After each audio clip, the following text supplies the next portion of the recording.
आप लोगों से हाथ जोड़ के निवेदन है कि वीडियो को पूरा देखें, चैनल को सब्सक्राइब करें। आप लोगों की सपोर्ट की मुझे बहुत ज़रूरत है। So guys please subscribe. इससे पहले कि हम कश्मीर के ऊपर डिटेल में वापस जाएं, मैं एक चीज़ और आपसे जानना चाहता हूं। अभी इंडिया एनालिसिस कर रहा है कि किस वजह से उनको चीन से मार पड़ी है लद्दाख में। अभी कुछ उनके अखबारात ने छापा है और उनकी इंटरनल रिपोर्ट है कि क्योंकि सकर्दू एयरबेस के ऊपर JF-17 थंडर खड़े थे, तो ये एक बहुत बड़ा फैक्टर था कि हम एक ऐसी लड़ाई के अंदर, वो तो कहते रहे कि हम 2 फ्रंट वॉर के लिए तैयार हैं, हमेशा कहते रहे हैं, पिछले 20 साल से हम सुनते रहे।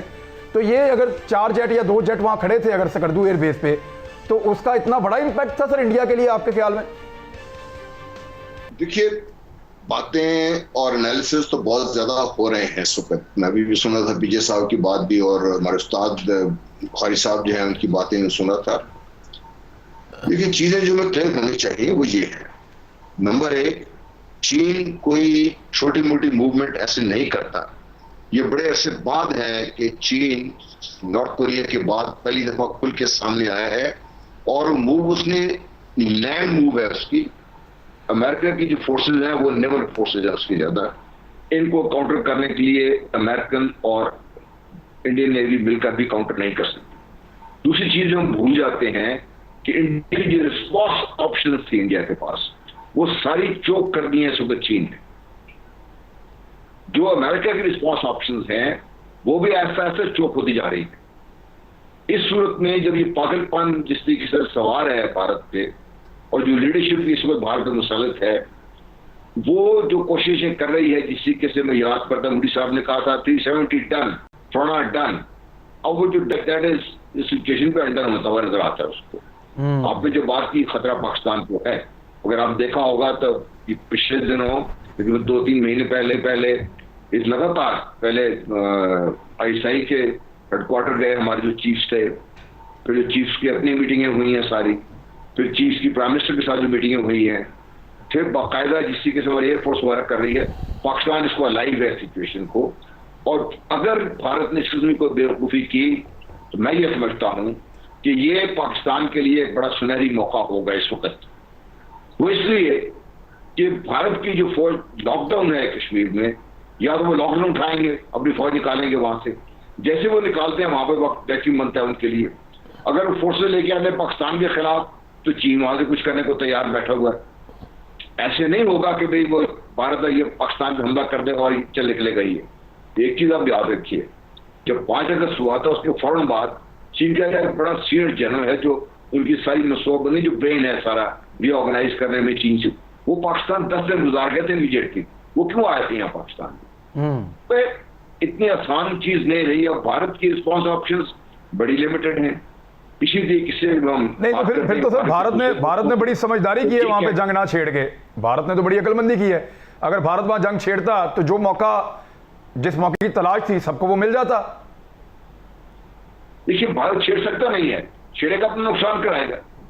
उन्होंने कोशिश की थी देखने के लिए, वो जो उनके एक्शन करने की कोशिश की थी, 20 लाख बंदों को मरवा दिया, तो 150 कैदी करवा दिया अपने। क्योंकि वहां पर चीन बहुत सुपीरियर है इस वक्त 2-3 लिहाज से। एक तो चीन बड़ी मनसूबाबंदी से आया है, उसकी बैकअप फोर्सेज वहां भी मौजूद है, उसकी एयरफोर्स वहां भी मुतारिक है, उनकी आर्मड कोर अटलरी वहां पे है, वो they have all the things जो उनको चाहिए। बिल्कुल ठीक कह रहे हैं, वो उनके पास पूरा कैमोफ्लेज है, वो हर चीज लेकर आए हैं, और इंडिया उनका मुकाबला नहीं कर पाया, इसीलिए तो अपना एरिया भी छोड़ दिया और बहुत बड़े एरिया में बफर जोन भी बना दिया।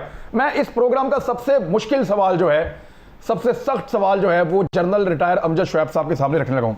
जनरल साहब, 5 अगस्त के बाद हम लोग जब बात करते थे तो हम ये कहते थे कि ये एक अपॉर्चुनिटी भी हो सकती है कश्मीर की आज़ादी के लिए। क्या उस अपॉर्चुनिटी से पाकिस्तान को जितना फ़ायदा उठाना चाहिए था उतना उठाया, या बहुत कुछ ऐसा है जो करना चाहिए था हम नहीं कर पाए? देखिए, बात यह है कि जब भी हम इस इशू पे बात करते हैं कि हमें इससे फ़ायदा उठाना चाहिए था, तो जो बहाना हमें आगे से सुनाया जाता है वो ये है कि जो P5 कंट्रीज हैं, जो बड़े मुल्क हैं, वो उनके अपने मफादात हैं, माली मफादात इनके साथ हैं, इनके साथ उनके सियासी मफादात हैं, ये सब कुछ है। लेकिन देखना ये है कि क्या हमने काम किया, हमने वो मेहनत की जो हमने करनी थी। वो जो दूसरों ने करना है वो तो करेंगे, लेकिन पाकिस्तान ने वो काम नहीं किया जो हमें करना चाहिए था। आप मवाजना अगर कर लें पिछले दौरों का, तो उस दौर के हिसाब से तो कश्मीर का नाम लिया, या अभी आपका स्टॉक एक्सचेंज के ऊपर हमला हुआ तो प्राइम मिनिस्टर ने नाम लिया कि जनाब ये भारत ने कराया है, लेकिन इतना काफी नहीं है। कश्मीर के मामले में हमें बहुत सारे एस्पेक्ट थे जिनका भारत बहाना लेके दुनिया में अपना राग अलापता रहा, दुनिया को कायल करता रहा। उन चीजों को हमने काउंटर करना था। मसलन भारत दुनिया में ये कहता रहा कि आर्टिकल 370 जो है ये हमने एब्रोगेट किया, ये हमारा अंदरूनी मामला है, हमारे आइन का हिस्सा था, लेकिन उसने कभी उसकी लिंकेज से बात नहीं की कि जनाब ये नेशनल सिक्योरिटी काउंसिल का जो रेजोल्यूशंस हैं उसमें ये डिस्प्यूटेड टेरिटरी है। अब उसमें जो कानूनी पहलू है ये पाकिस्तान ने दुनिया के सामने रखने थे। फिर इसी तरह आप डिस्प्यूटेड टेरिटरी में आबादी का तनासब नहीं बदल सकते, उन्होंने शहरियत का कानून बदल के वहां पे वो काम शुरू कर दिया, वो जारी है।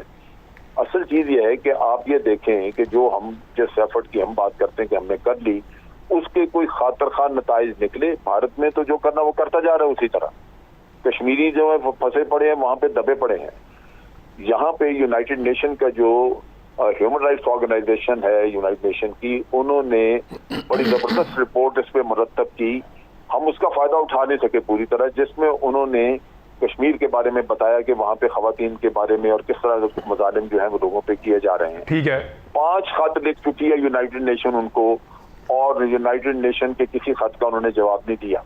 सर इंटरनेशनल फ्रंट्स की आप बात कर रहे हैं कि बैनुल-अक़वामी सतह पे भारत को काउंटर करने की आप बात करें। मैं एक रिटायर्ड जर्नल से बात कर रहा हूं। एक जवाब सवाल ले लें, साथ सवाल लेने आप जवाब दे दें। मैं साथ में ये भी जानना चाहता हूं एक रिटायर्ड जर्नल से, क्या हमने मिलिट्री ऑप्शंस भी तो कहीं सैक्रिफाइस नहीं की इस बीच में? क्या हमारे पास मौका था?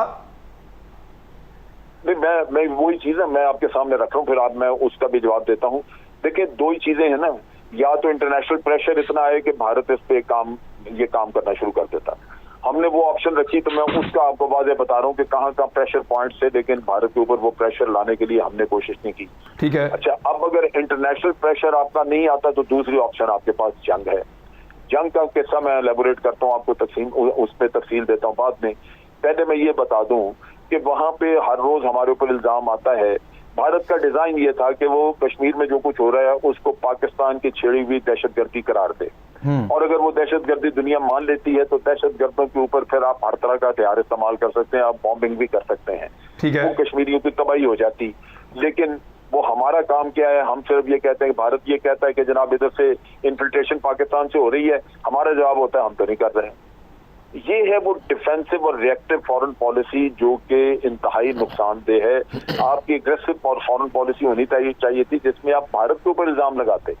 अब भारत ने वहां पे अपने जो ऑब्जर्वर 1948 से रखे हुए हैं यहाँ पे यूनाइटेड नेशन ने ऑब्जर्वर पीस कीपिंग फोर्स के, भारत उनको आने नहीं देता है लूसी पे। हमारे ऑब्जर्वर जाते हैं, लेकिन हमने यूनाइटेड नेशन में क्या ये किस्से उठाए कि जनाब इन्होंने आबादी का तनासब बदलने का काम किया, ये आपकी फलां करारदाद जो है बिल्कुल ठीक, ये इश्यू जो उठाए जाने चाहिए थे। अब आगे